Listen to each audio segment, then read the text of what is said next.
Bonjour Christian Macarian, je suis très Bonjour heureux Bernard. de vous retrouver pour parler de la guerre, de l'agression russe contre l'Ukraine. Les choses ont changé depuis notre dernière rencontre et ont changé dans un sens, on ne s'y attendait pas vraiment, c'est-à-dire que la Russie a engagé une mobilisation de 300 000 hommes, mais peut-être allant jusqu'à 1 million, mais dans des conditions absolument catastrophiques, chaotiques, des centaines de milliers, nous dit-on, de jeunes conscrits potentiels se sont enfuis dans les pays voisins, chose qu'on ne voit pas d'habitude. Les autorités russes n'ayant pas prévu cette évasion de masse ont mis plusieurs jours pour réagir. Et d'autre part, sur le terrain, alors il s'est passé des choses très intéressantes, c'est-à-dire que des troupes russes qui étaient encerclées du côté de Liman ont préféré, remarquez c'est naturel, ont préféré abandonner la place plutôt que de se battre. Que pensez-vous de cette nouvelle situation ? Écoutez, à l'évidence, si on essaie de synthétiser tous les mouvements que vous venez de décrire, Bernard, on arrive à une dichotomie très nette entre la guerre de Poutine et la guerre de la Russie. Et pour beaucoup de conscrits qui évitent justement l'enrôlement, il s'agit d'éviter la guerre de Poutine, car pour eux, ce n'est pas la guerre de la Russie.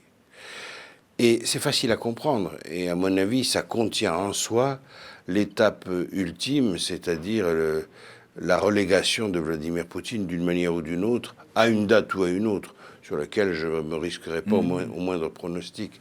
Mais pour une raison simple, c'est que plus le temps passe, plus les courbes s'éloignent l'une de l'autre. L'intérêt de Vladimir Poutine, c'est bien sûr de gagner la guerre pour rester au pouvoir, mais le terrain évolue dans le sens radicalement opposé. Les Russes vont de revers en revers, de déception en déception, et comme ils ne produisent pas d'armement en quantité suffisante, ils vont faire payer le prix aux hommes, c'est-à-dire procéder à effectivement une mobilisation partielle, 300 000 hommes, qui, de surcroît, est très dysfonctionnel et très injuste. Donc quand, au bout de quelques semaines, ces hommes non aguerris, qui n'ont pas de formation ou qui en ont eu une il y a parfois de nombreuses années, et en tout cas pas une formation à ce type de combat, quand les pertes affecteront les familles... Et la tendance ne suivra pas sur le terrain. Et quand on pourra dire que la guerre est entrée dans chaque foyer russe, dans les familles, que les déplorations auront lieu, on retrouvera un schéma qu'on a connu au moment de l'Afghanistan. Et ce sera assez tragique. C'est assez, finalement, facile à comprendre. On ne sait pas quelles seront les étapes, mais l'issue paraît quand même assez fatale. C'est assez facile à comprendre sur la base suivante. Si la Russie était agressée, ce serait la guerre de la Russie. Comme la Russie est agresseur, ce n'est plus la guerre de la Russie, c'est la guerre de Vladimir Poutine. Oui, mais alors, je me permets de faire remarquer que depuis le début de ce conflit, enfin en février, on disait que Poutine contrôlait entièrement l'opinion publique grâce à la mainmise sur la télévision, sur la radio et aussi aux peines de prison très fortes, tout l'appareil judiciaire qu'il a mis en place pour empêcher une quelconque opposition de s'exprimer. Et là, on a vu qu'à partir du moment où il décide de mobiliser 300 000 hommes, tout le monde s'enfuit. C'est-à-dire qu'en fait, il n'était pas si mal renseigné que ça. Il n'était pas si mal renseigné que cela, mais l'opération depuis le départ marque quand même un énorme échec conceptuel. Oui. On sait très bien qu'il voulait prendre Kiev, chasser de Kiev le dictateur, comme il le considérait, Volodymyr Zelensky, qu'il avait traité de toxicomane et de nazi. Bon, et que tout cela devait prendre simplement quelques jours. Nous en avons de nombreux indices. Il y avait par exemple dans les chars qui ont été abattus ou en tout cas détruits par les Ukrainiens, on a trouvé à plusieurs reprises des uniformes de parade. Or, vous savez, dans un char, la place est comptée au centimètre près. Si on a donné ordre aux hommes d'avoir un uniforme de parade, c'est qu'on pensait que c'était une affaire de 4-5 jours. Ça devait être une promenade victorieuse. C'est d'ailleurs pourquoi ça s'est appelé une opération militaire spéciale et non pas du tout une guerre. Et du coup, depuis le départ, depuis le 5e jour, cette affaire est complètement ratée du point de vue des stratèges russes.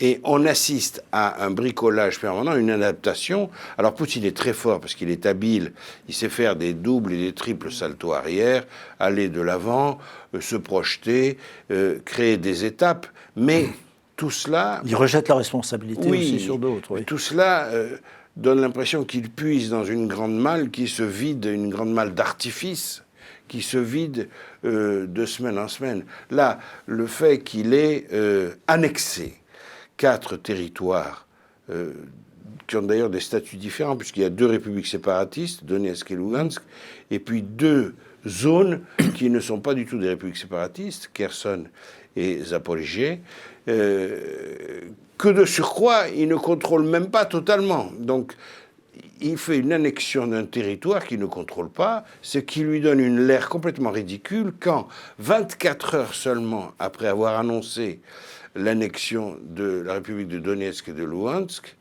il perd Liman, qui se détache de la République de Luhansk. Donc c'est quelque chose d'assez humiliant finalement pour lui. Mais pour revenir à la question de l'opinion publique, oui, il la tenait, sa popularité baisse, mais elle reste très forte, très élevée, il faut bien le reconnaître, mais ce n'est pas le magistère de Vladimir Poutine qui va être remis en cause. Ce sont, à mon avis, ses capacités militaires, ses capacités de chef.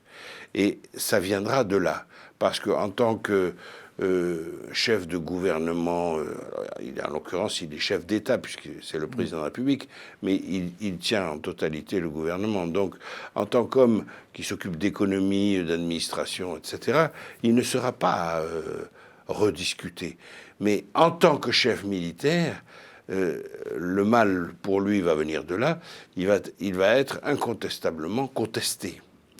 Et dans les cercles de pouvoir sur lesquels Poutine s'appuie, le cercle des gens des renseignements, ce qu'on appelle les siloviki en russe, les structures de force, le cercle des businessmen qu'on appelle les oligarques, le cercle des militaires, par exemple, eh bien, le maillon faible aujourd'hui, on peut le dire, c'est le cercle militaire, puisque l'armée russe s'est trouvée humiliée par la décision du président chef des armées.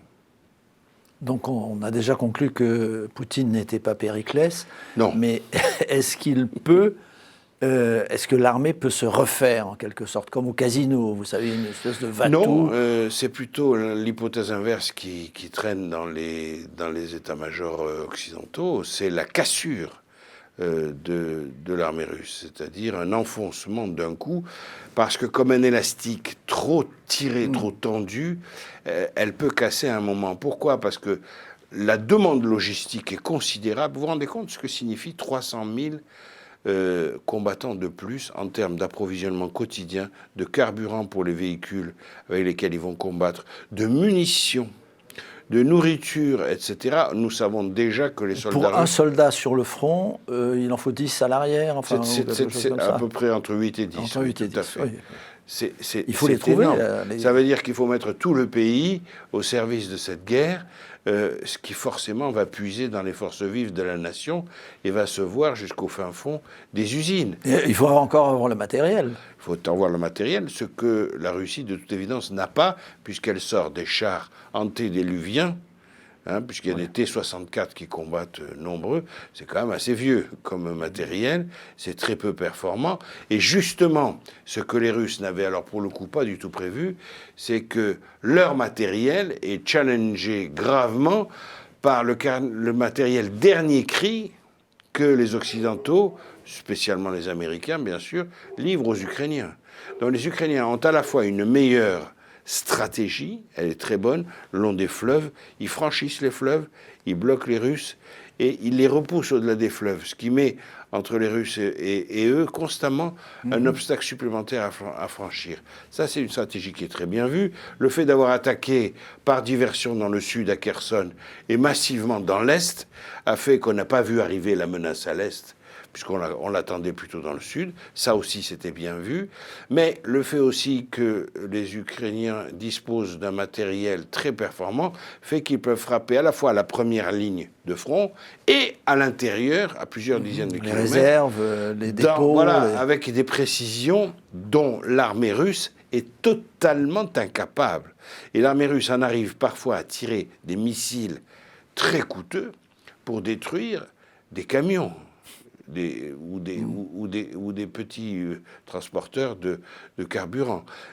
C'est pas du tout ce qui convient comme type une espèce de gaspillage. Nous voyons se multiplier, nous n'aurons pas le temps de développer tout cela, mais par exemple, la sous-secrétaire d'État américaine a fait état de découvertes qui ont été communiquées à l'OTAN, bien sûr, par les Ukrainiens. On a découvert dans les matériels de déclenchement des missiles, des puces électroniques qui provenaient de machines à laver. Occidentales. Oui, que les Russes souvent montent pour des entreprises allemandes, par exemple. Donc il y a quelque chose qui démontre que la chaîne d'approvisionnement et de production d'alimentation de l'effort de guerre est susceptible de se briser un jour ou l'autre. Donc les informations vont plutôt dans ce sens-là, bien davantage que dans le sens d'un surge, d'un sursaut, comme on dit en anglais, d'un surge russe, au motif qu'il y aurait 300 000 conscrits de plus. Ce que je demande à voir, parce que le chiffre de 300 000, c'est le chiffre cité par les Russes. Oui. Nous ne savons pas, avec tous les récalcitrants, combien en réalité de pauvres garçons vont aller risquer ou perdre leur vie sans formation, sans équipement. Alors l'Institut pour l'étude de la guerre, qui est un institut américain, fait remarquer que les choses changent également du côté de l'information, c'est-à-dire que les commentateurs russes spécialisés, qu'ils appellent milbloggers, militaires, des blogueurs militaires qui, sur Telegram, forment une communauté qui donne son avis sur ce qui se passe sur le terrain, critiquent maintenant directement non seulement les militaires russes, mais il y a également des critiques des décisions du président Poutine, ce qui ne s'était pas vu avant. Non, même l'épouvantable Kadyrov, chef de la Tchétchénie, dénonce les généraux russes qu'il considère comme responsable des mauvaises décisions des défaites, mais tout ça c'est du langage. Il veut recourir aussi à l'usage d'armes nucléaires. Et voilà, qui est le même Kadyrov conseille de recourir à l'arme nucléaire.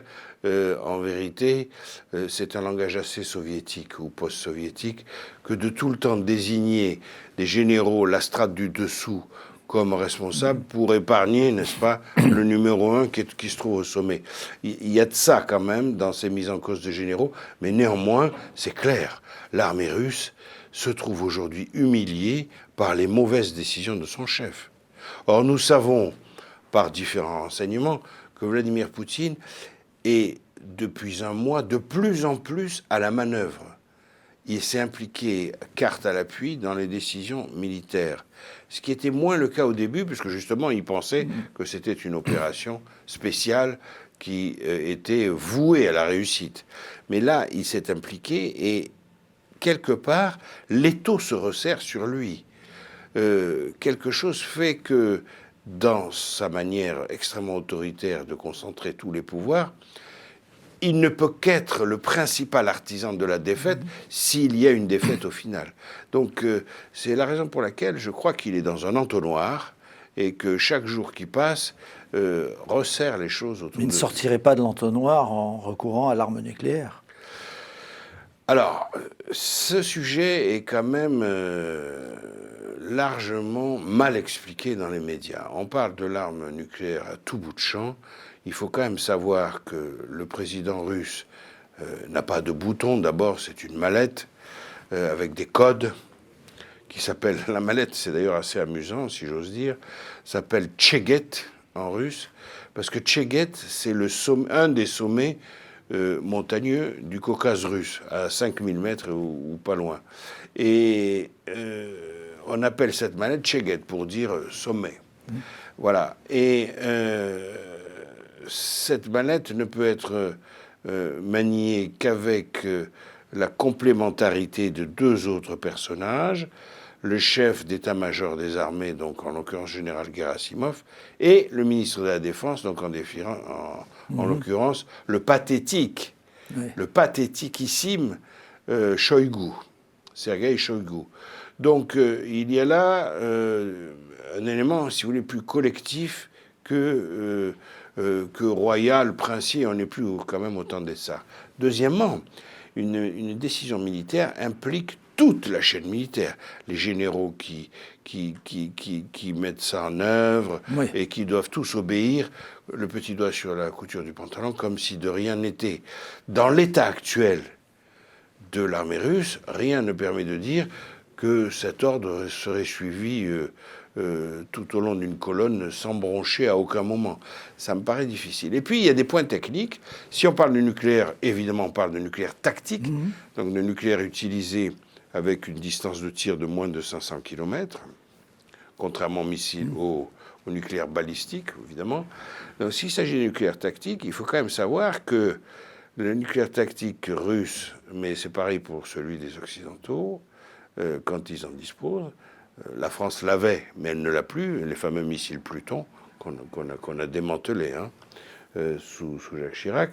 Il faut savoir que le nucléaire tactique veut et exige que la charge nucléaire soit assemblée sur l'obus, sur le terrain. Vous ne pouvez pas transporter l'obus déjà monté parce que c'est trop dangereux. Donc ce montage-là, il suppose une grande dextérité, une grande sécurité. Si on vous tire dessus à ce moment-là, au moment où vous êtes en train de faire cette manipulation, sur la base d'excellents renseignements américains qui auraient été confiés à l'artillerie ukrainienne, laquelle est dotée de canons de haute précision, dont les canons César français, par exemple, alors là, ça complique énormément la mise en œuvre, implementation, la mise en œuvre de ce nucléaire tactique. C'est pas juste tout... pour dissiper une inquiétude, quand vous dites il faut le monter sur place, c'est pas sur place là où ça va arriver, c'est sur place où on va l'envoyer à 500 km. Donc l'endroit du tir. On choisit l'endroit où on va procéder au tir, qui se trouve à quelques centaines de kilomètres en général, peut-être 200, 300, bon, on a dit 500 maximum, peut-être même beaucoup moins d'ailleurs, ça peut être 50. Une centaine de kilomètres, mais enfin il vaut mieux être loin puisqu'il y a quand même un impact ensuite nucléaire qui peut rebondir, donc évidemment. Si on se met à quelques centaines de kilomètres, il faut tirer cela et assembler sur place l'ogive et le vecteur. Il faut que ce lieu soit sécurisé et relativement hors d'atteinte. Relativement hors d'atteinte. Et c'est là que l'emploi du nucléaire tactique est quand même pas la pierre philosophale, si j'ose dire, dont Vladimir Poutine pourrait user. Il faut quand même que ce soit très très bien maîtrisé, que tout soit huilé à la perfection, que la logistique fonctionne pour une opération comme ça, vous imaginez, en parfaite symbiose avec les autres éléments de sécurisation de la charge nucléaire, ça fait beaucoup de conditions, et qu'enfin, les hommes soient tous aguerris, experts et spécialistes de tout cela. Bon, ça, l'armée russe en dispose évidemment, mais qu'ils soient en état d'exercer tout ça dans la sérénité d'un combat qui continue. Moi, je trouve que ça fait beaucoup de conditions. Je ne suis pas le seul. Moi, je ne suis pas expert militaire, mais je travaille avec des généraux qui expliquent ça très doctement en disant qu'une fois qu'on a dit nucléaire tactique, on n'a rien dit. Il faut encore définir les conditions d'usage de ce nucléaire tactique. Alors, donc, est-ce qu'on peut faire des prédictions? Je sais que c'est plus difficile pour l'avenir que pour le passé, mais... La prédiction, elle est simple. La paix ne peut pas avoir lieu avec Vladimir Poutine au pouvoir. C'est ce que d'ailleurs dit Zelensky. Et c'est une réponse du berger à la bergère, puisque, encore une fois, Poutine avait traité Zelensky de toxicomane. Et il avait utilisé un autre adjectif nazi. Voilà, nazi. Mais il le considérait comme un farceur. Ben, le farceur s'est révélé être un chef de guerre. C'est pas la moindre des surprises de cette affaire. Et le chef de guerre s'est révélé incompétent. Incompétent. Jusqu'à ce jour, c'est vraiment un problème de compétence. Donc, à partir de là, faire une prévision, ça consiste tout simplement à évaluer les éléments. La Russie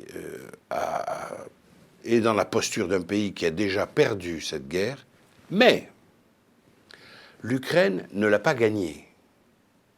Et la difficulté, elle est là. Donc, je ne vais pas me livrer une pirouette pour éviter votre question, mais tout de même, je crois qu'il faut être prudent et ne pas faire trop de prévisions. L'Ukraine n'a pas encore gagné la guerre, même si la Russie l'a d'ores et déjà perdue. Mais est-ce que l'Ukraine aurait les moyens, par exemple, de reconquérir la Crimée, comme le dit Zelensky ? Ça n'est pas évident. Ça n'est pas évident, mais elle peut, à force de frapper en différents lieux, elle peut, pour reprendre la métaphore de l'élastique que j'utilisais tout à l'heure, tendre l'élastique russe de telle manière qu'à un moment, l'armée casse le système de défense militaire russe, le système d'attaque militaire russe, casse, qu'on n'arrive plus à approvisionner la logistique. Qu'il y ait une débandade ? Que des troupes ne soient plus en contact avec d'autres troupes, que les questions de commandement se posent, c'est-à-dire que des troupes qui ne reçoivent plus les ordres et qui ne peuvent plus obéir, et vous ne pouvez plus manœuvrer. C'est un peu comme si, dans un jeu vidéo, vous perdez les manettes, si vous voulez. Le jeu continue, mais il est erratique, ce n'est plus vous. C'est ça qu'on appelle une armée qui casse. Or, j'observe que les Ukrainiens sont en train de préparer une nouvelle contre-offensive à Kherson, cette fois dans le sud. Après avoir emporté Liman, ils vont poursuivre vers Severodonetsk et vers Lysychansk, deux villes que les Russes ont mis des semaines et des semaines à prendre à la fin du printemps, au mois de mai, non, au début de l'été de cette année, donc il n'y a pas si longtemps. Si les Russes perdent cela, alors, comme on dit à l'armée, ils ne peuvent plus s'accrocher sur un terrain ni urbain ni accidentés, et ils seront condamnés au recul. N'oublions pas que pour les Ukrainiens, l'objectif, c'est d'atteindre la frontière. Et en fait, quand ils avancent en absorbant Liman, par exemple, ça a un effet galvanisateur et moral qui est fondamental pour les troupes ukrainiennes, c'est que les Ukrainiens sont convaincus qu'ils avancent vers la frontière russe. Autrement dit, pour être très clair, qu'ils boutent progressivement les Russes hors du territoire ukrainien. Et moi, ce qui me frappe le plus, c'est que M. Poutine n'est pas loin d'être dans la position suivante, c'est-à-dire avoir moins de terrain sous son contrôle qu'il n'en avait en 2014. Parce qu'il avait réussi à sanctuariser Donetsk et Lugansk, enfin la partie qu'il occupait de ces deux républiques séparatistes, il avait réussi à les sanctuariser. Les Ukrainiens ne se risquaient pas, ils n'y arrivaient pas, ne se risquaient pas à attaquer les pro-russes et les Russes dans ces zones. Aujourd'hui, c'est le cas. Donc Poutine n'en est même plus là où il en était en 2014. Je vous laisse tirer les conclusions vous-même. Mais perdre la face, pour lui, c'est pratiquement inconcevable. C'est-à-dire aller négocier avec justement ce nazi drogué. Non, il ne le peut pas. Il l'a exclu. Il ne peut faire qu'une fuite en avant. C'est ce qu'on a évoqué avec le nucléaire tactique. Mais enfin, la fuite en avant, il ne faut pas croire qu'il dispose encore d'une infinité de possibilités.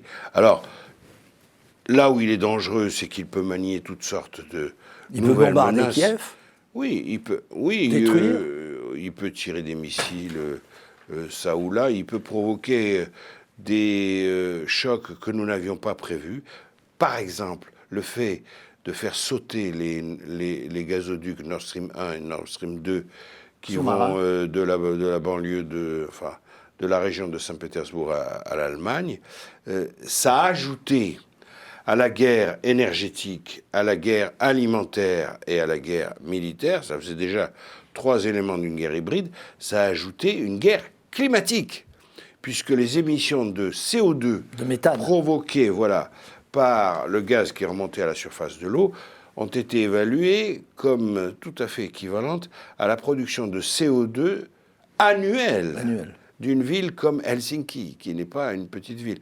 Annuelle, autrement dit, Poutine s'amuse à mettre en cause l'équilibre même de la planète et l'air que nous respirons.